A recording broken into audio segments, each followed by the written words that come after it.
na ye lelo mpona korépondre bandeko moko basalaki mwa bacommentaire na malakisi na te. Je viens aujourd'hui pour répondre à quelques frères qui ont fait des commentaires dans d'autres titres et thèmes que j'ai prêchés.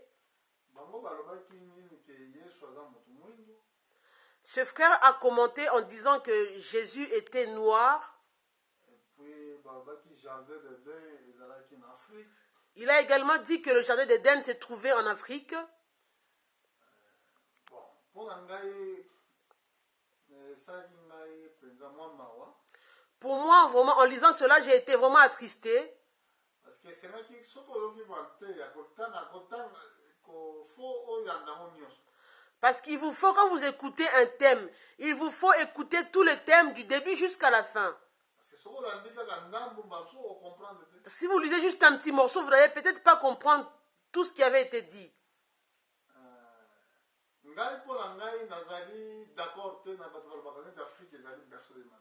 Pour moi, je ne suis pas d'accord.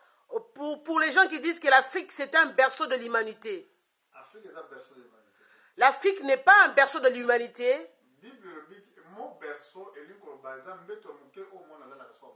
Souvent, nous voyons que le mot berceau, c'est un petit lit où l'enfant, quand un enfant est né, on fait coucher un petit bébé.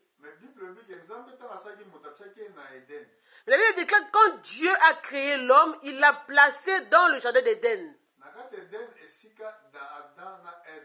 C'est là où se trouvaient Adam et Ève, dans ce jardin. Si nous regardons bien, géographiquement, nous pouvons voir où se trouve le jardin d'Éden. Le jardin d'Éden se trouvait partie nango mususu ezali ezwami na Égypte, Éthiopie, Irak, Syrie, tout le Moyen-Orient, Israël, tout ça. Le jardin d'Éden, une partie se trouvait en Éthiopie, en Égypte, en Syrie, en Israël, toutes les parties Irak, toutes les parties du Moyen-Orient, c'est là que se trouvaient les parties du jardin d'Éden. Pourquoi nous pouvons donner cette confirmation? Parce que dans Genèse chapitre 2, si vous voulez lire au verset 10, nous voulons voir comment la Bible dit: un fleuve sortait d'Éden pour arroser le jardin, et de là il se divisait en 4 bras. Le nom du premier était Pichon, c'est celui qui entoure le pays de Havila, où se trouve l'or. L'or de ce pays est pur. On y trouve aussi le bdellium et la pierre d'onyx. Le nom du second fleuve est Guillon.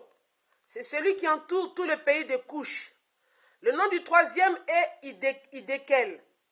C'est celui qui coule à l'orient de la Syrie. Le 4e fleuve est l'Euphrate. Ici, les fleuves ont été cités, le fleuve qui a arrosé le jardin. Le fleuve que nous voyons ici au verset 14, Idékel, ne s'appelle pas Idékel aujourd'hui, c'est un fleuve qu'on appelle maintenant Tigre. Le fleuve Euphrate jusqu'à aujourd'hui garde son nom, c'est un fleuve qui se trouve en Irak. Mais comment dites-vous, frère, que le jardin d'Éden se trouvait en Afrique?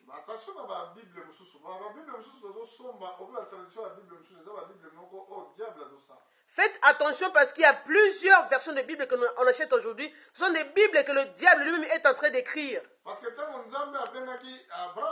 Parce que quand Dieu avait appelé Abraham, Abraham était irakien. Dieu l'avait appelé, il l'a emmené, il l'a fait montrer le Moyen-Orient. Dieu avait montré à Abraham le jardin d'Éden.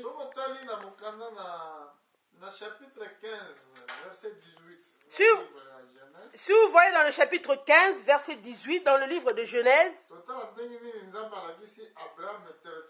nous allons voir comment Dieu a montré à Abraham son territoire. Le territoire qu'Adam avait perdu. En ce jour-là, l'Éternel fit alliance avec Abraham et dit: je donne ce pays à ta postérité depuis le fleuve d'Égypte jusqu'au grand fleuve, au fleuve Euphrate. Donc Nzambe alakisaki Eden. Dieu avait montré à Abraham Éden. C'est là où que le Seigneur viendra faire le rachat.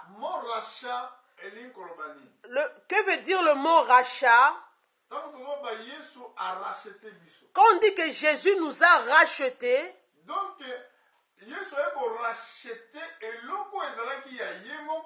Jésus est venu racheter une chose qui lui appartenait.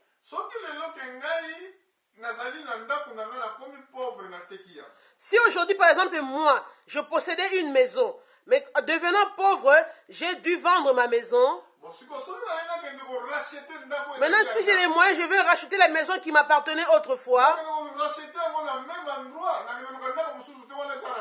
Je vais racheter la même maison au même endroit. Je ne vais pas prendre une autre maison parce que si c'est une autre maison, ce ne sera pas un rachat. Rachat veut dire qu'une chose qui t'appartenait avant et que tu l'avais perdu, tu veux maintenant le racheter pour te réapproprier. Tu vois qu'il est dit, Jésus est le deuxième Adam. Il est venu racheter le premier Adam et ses enfants. Il est venu racheter cela où? Au même endroit que Adam avait perdu la terre. De toute façon, même si Jésus était noir, même s'il était blanc, ce qui est important pour vous de tenir, ce n'est pas la couleur de la peau. Il vous faut retenir seulement la grâce que Dieu nous a fait au travers de Jésus.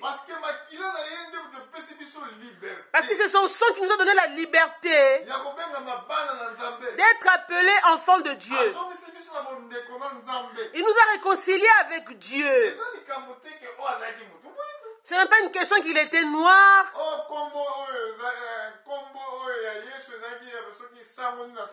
Ça, ce n'est pas important. Oh, le nom de Jésus, c'était un nom d'un pape. Ça, ce n'est pas important pour nous.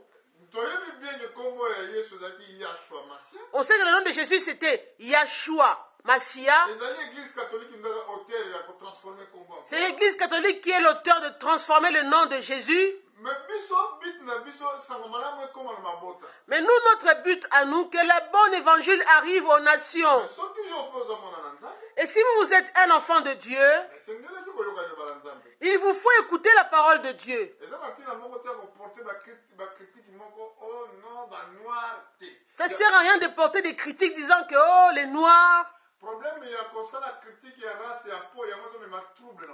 Le problème de faire des critiques sur la race, c'est-à-dire sur la peau ou la race de quelqu'un, c'est ça qui emmène des problèmes dans ce monde.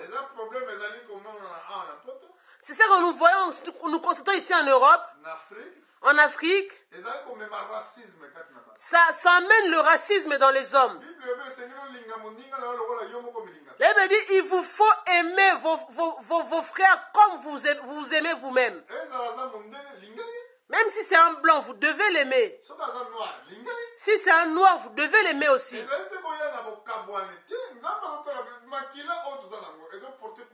faut pas emmener la division parmi les hommes. Dieu ne regarde pas cela parce que le sang que tout homme porte, le sang n'a pas de couleur. Le sang n'a qu'une couleur, la couleur rouge. Que vous soyez noir, que vous soyez blanc, le sang que vous avez, il est rouge. Dieu ne regarde pas les gens par rapport à leur couleur de la peau. Jésus n'est pas venu mourir pour une tribu. La Bible dit que Dieu a tant aimé le monde. Il a envoyé son Fils unique afin qu'il meure et périsse pour nous.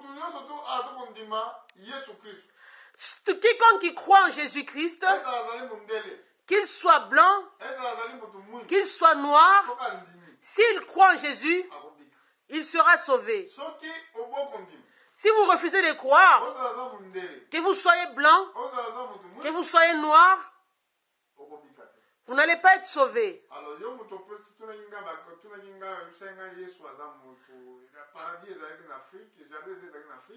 Alors vous, frères, qui avez dit que le paradis était en Afrique, moi je vous dis carrément non. La Bible ne dit pas cela. Si quelqu'un vous a prêché comme cela, il vous a menti. Si on vous a appris que l'Afrique était le berceau de l'humanité, le scientifique qui vous a appris cela, il vous a menti également. Si vous voulez savoir où se trouvait le jardin d'Éden, allez chercher les fleuves qui arrosaient le jardin d'Éden. Là où vous allez trouver ces fleuves, c'est là où se trouvait le jardin d'Éden. Pour aujourd'hui, je voulais répondre aux frères qui avaient posé cette question. Là où se trouvait le jardin d'Éden. Que Dieu vous bénisse.